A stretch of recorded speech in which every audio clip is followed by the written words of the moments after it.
সিরাজগঞ্জের কাজীপুরে বিএনপির রাজনীতির মাঠে নিজের জোরালো অবস্থান জানান দিলেন জনপ্রিয় কণ্ঠশিল্পী ও বিএনপি নেত্রী রুমানা মোর্শেদ কনকচাপা। উপজেলার চরগিরিশ ইউনিয়ন বিএনপির সদস্য সংগ্রহ ও নবায়ন অনুষ্ঠানে তিনি বেগম খালেদা জিয়াকে এক বিরল দৃষ্টান্ত হিসেবে অভিহিত করেন এবং আগামী নির্বাচনে সিরাজগঞ্জ ১ আসন থেকে ধানের শীষের প্রার্থী হওয়ার আগ্রহ প্রকাশ করেন।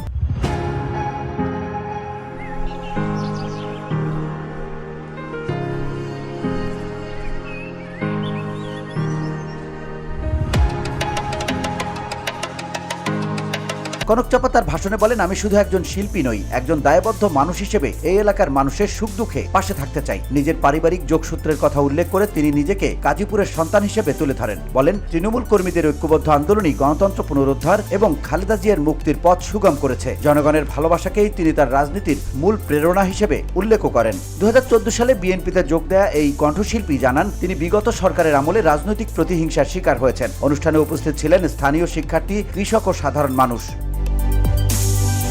VOD Bangla news desk.